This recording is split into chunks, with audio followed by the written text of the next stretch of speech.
The Kirtland boys turned in a hard work rate in the defensive third for 80 minutes, but unfortunately for the Hornets, they just ran into a juggernaut as Archbold records a 3-0 win on Tuesday night in a Division III state semifinal over at Sandusky. It was a fair result. And no way around it. The Blue Streaks recorded 10 shots on target, and I don't know, to be completely honest, if I've seen a better attacking side all year, regardless of division. And I know, we're here to talk about Kirtland. That's our News-Herald coverage area side, of course. But I cannot get over how good Archbold was. And, Kirtland's had such a great year in the defensive third. Kyle Lutz and John Raguse at center back, Bartol Petrick and Dean Springer at outside backs, and Tyler Banyas in goal. That they've been the bedrock of the side all year. 9 goals yielded coming in, 14 clean sheets. They've had a great year, but I guarantee you they haven't seen a side this good. And boy, were they good.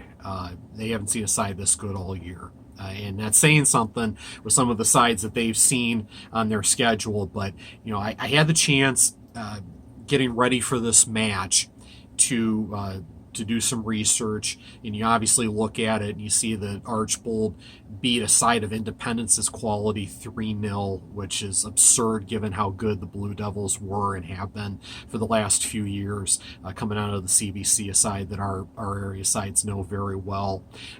And I got a chance to see one of Archbold's matches on YouTube from August, 4-0 win over Bryan. And you could tell, yes, it was on grass, but you could tell just how good the side can be in the attack. They've got some dudes in the attack. I mean, it's unbelievable. The first thing that really strikes me is in watching them, and obviously watching them in person, but watching the video of that match from August, was the size in the starting 11. So right away they're going to be good in the air, they're going to be good on set pieces, and then you combine that with the ball skill and the combination play and the pace and the efficiency. Oh my God, the efficiency was off the charts. They covered so much ground with minimal touches, and then on top of that, there's no wasted movement off the ball. Everything has a purpose. And sometimes, let's be honest, you see high school soccer, boys, girls, doesn't matter. And sometimes you see the runs off the ball, and you're like, what's the point of this? What are they doing? Does it have a purpose? And that's not the case with Archbold.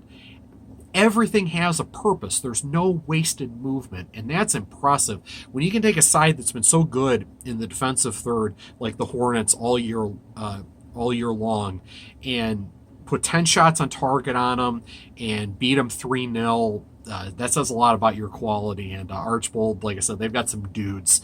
Josh Kidder is a dude. He's a load up top. Elijah Zimmerman, who had the opener for them. That was a lovely strike, a nice little pile driver with some curve to it there, upper 90 to make it a 1-0 match early, and then Kidder's able to get the free kick to make it 2-0. And then obviously is able to add the goal there in the last 30 seconds for the final margin. And then the defensive third play was rock solid. Devin Whitty, their center back, I was very impressed by him. Keeps that group organized in the back. They shift around well, and just really impressive all the way around from Archbold. I had a nice chat in the last 24 hours leading up to the match by email with their coach. He was very kind, and they've gotten a fan for here. I was impressed with the way they play, and I hope they can go and do well in the D3 state final. They're a fun side to watch, and I hope they do well this weekend. The coach is very nice, and they've got a great side to watch, so hopefully they can see it through here this weekend. With Kirtland, I'm just glad that they were able to get to this Final Four this year after so many close calls over the years. Finally getting to state, obviously with the girls getting to state as well. The 36th instance in the history of Ohio that a school has sent their boys and girls sides to the Final Four in the same year. Archbold, the 35th. Bay's also done that as well. And so 3 this year, but this was the first time that 2 of those sides have played each other in respective state semifinals. So great for Kirtland boys to finally reach this point. We think of all the great sides they've had over the years, like I've said in the past. To finally get to this level is really special for the program. They graduate a lot of seniors, but this group can be very proud of what they were able to accomplish. It ended in rough fashion, but it was good to see Kirtland playing for a spot in the state final after so long. And tough way to go, but this group can be very proud of what they've accomplished. But it is certainly a tough way to go. A 3-0 loss to a great, outstanding Archbold side on Tuesday night.